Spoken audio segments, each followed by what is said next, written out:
Okay, so for our next concept, we're going to be talking about multiplying our polynomials. And as weird as it sounds, we're going to start with this method that we call speed dating. Um, I've been using this method with my classes for 2 years now. And as weird as it sounded when we first started it, it's something that my students remember all year long when we have to refer back to it. So if you've ever seen or heard about what speed dating is, it basically means that you have one group of people that sits in the circle in the middle, and then another group of people, and they stay where they are, and another group of people walk around them so that everybody in the middle talks to everybody on the outside at some point. Okay, and that's the concept that we're going to be using when we talk about multiplying. Okay, so we're going to talk about speed dating here, and we're going to use two examples. We have Bart and Milhouse, and then we have Anna and Elsa. Okay, so Bart and Milhouse meet Anna and Elsa, and in speed dating, everybody has to talk to everybody. Okay, so we're going to set this up as Bart is going to talk to Anna, but he also has to talk to Elsa. Okay, and then we get to Milhouse. Milhouse also needs to talk to Anna, and he needs to talk to Elsa. Okay, so Bart talks to both, and Milhouse talks to both. Okay, so what do we think about this? Elsa and Anna on a speed dating with the Ninja Turtles now. Okay, so that would mean that, let me jump up here, Elsa would have to talk to each one of the Ninja Turtles, and then Anna would have to talk to each one of the Ninja Turtles. Okay, and that's the concept that we're going to be using. So we're going to do this with two binomials, and it's a binomial because there's two terms in each one. Okay, so first thing we notice here is that this is multiplication because between my parentheses, there's no other symbol. Okay, there's no adding, there's no subtracting, which means that I'm going to be multiplying. Okay, so when we say the x and the 2 have to talk to everybody over here, that means the x talks to the x, and since we are multiplying these, you are going to multiply x times x, and you get x squared. Now the x talks to the x, but the x also has to talk to the 3. Think of the x as being Bart, and the 2 is Milhouse, and then the x is Anna, and the 3 is Elsa. Okay, so x has to talk to x. X also has to talk to 3. And again, we're multiplying, so it's 3 times x, which gives us 3x. Now that Bart's talked to everybody, now we need Milhouse to talk to everybody over here. Okay, so the 2 talks to the x, and again, we're multiplying, so it's 2x. And then the 2 has to talk to the 3, and again, we're multiplying, so it's 2 times 3, which is 6. And we're almost done. Okay, we need to simplify this as much as possible.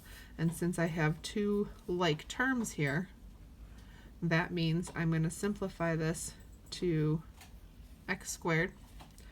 3x plus 2x is 5x, and then plus 6. And that's it. Okay, so let's take a look at our next example. Okay, a has to talk to everybody over here, and the 6 has to talk to everybody over here. So a times a squared. A times 2, 2a. The 6 also has to talk to everybody in here. So the 6 talks to the a, so 6 times a, 6a. 6 has to talk to the 2, 6 times 2 is 12. And once again, when I look at my polynomial, I realize I've got a positive 2a and a positive 6a that can be combined. So I end up with a squared plus 8a plus 12. All right, next one, same thing.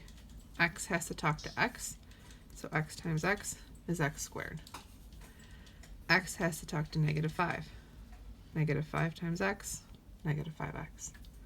Now the 2 has to talk to everybody over here. So 2 times x, 2x. 2 has to talk to negative 5, and again we are multiplying, so that's negative 10. Once again, I end up with my two middle terms that are the same, or two that are like. So I have x squared, negative 5, and positive 2 gives me a negative 3x. minus 10. All right, same thing. Even though we have a number in front here, remember we call this a coefficient in front of the a, it still works exactly the same way. The 2a has to talk to the a. 2a times a, 2a squared.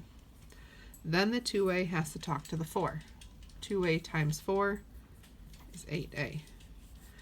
Then the negative 1 has to talk to the a. Negative 1 times a, negative 1a. Remember, you can put the 1, but you don't have to.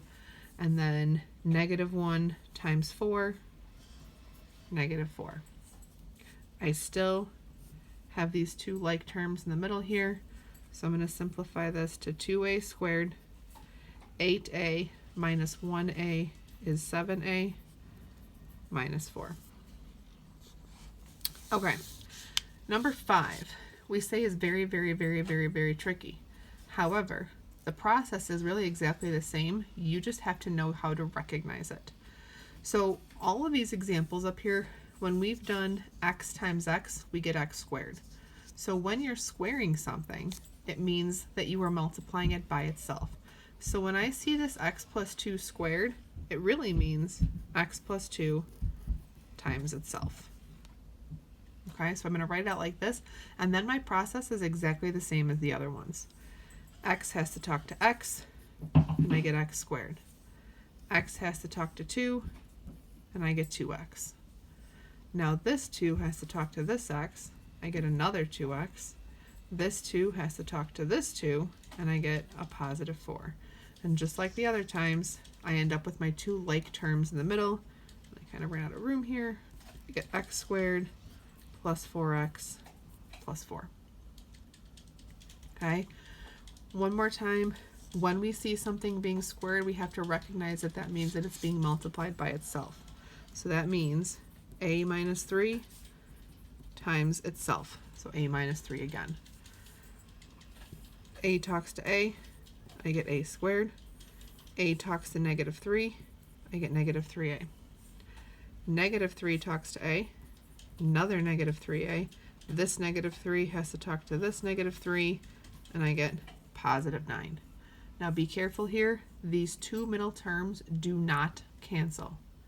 Okay, it's negative 3 and another negative 3, which gives me a negative 6a. And my other two stay the same. Okay? And that is all that there is to multiplying.